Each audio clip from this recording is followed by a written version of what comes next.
Sikubingelele somukela. Pastor Nilobu lechaza amaphupho. Ngiyethemba uyaphila.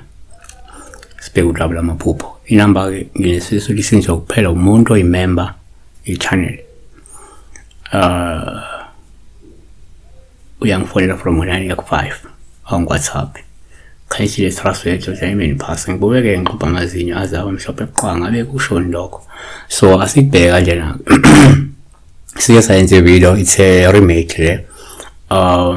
Because of an added information. So one kwabanye uma ngizophupha amazinyo kuwuphawu wesitshalo ngoluhluma uwaqubho lungenzeka kunesidingo sokuthi uxazulule izinkinga okanye inkulumo ezingalungile ezidinga nje ukulungiswa nokuxazululwa ezikulandelayo. O noma ke kungenzeka kade wena kunenkinga okade uyilungisa kunenkulumo okade uyilungisa kodwa zatinezalunga futhi ngakho ungabona amazinyo njani emhlophe.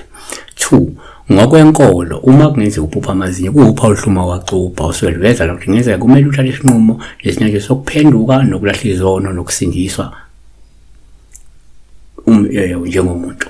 Noma ke wena usithathi umuntu othathe leso sinqumo sokuphenduka umuntu oselahle izono umuntu oselahle imikhuba emibi umuntu osesindisiwe. uZakaria 9 verse 6 verse 7 empeleni ngiyakukhipha igazi lakhe emlonyeni wakho nezinengiso zabo phakathi kwamazinyo abo. 3 ngokwesintu ke uma ngizophupha amazinyo kuwuphawu oluthathwa njengoluhle futhi uma uwaqubho lingasho ukuthi kungenzeka kudinga inhlambuluko nenhlambululo yeyidalwa noma ke yamathongo lawa kwembethe wena yabona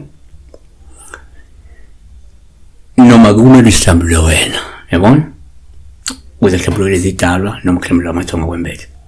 4 omunye ngayibheka kanje kuyenzeka uma uphupha amazinyo kuba uphawu oluhluma waqubho sikweliveza ukuthi kungenzeka iphumelele leyo nhlambuluko noma leyo nhlambululo uba ukuthi kade wenze inhlambululo noma inhlambuluko yeyidalwa noma yamathongo o yomsamo wakho.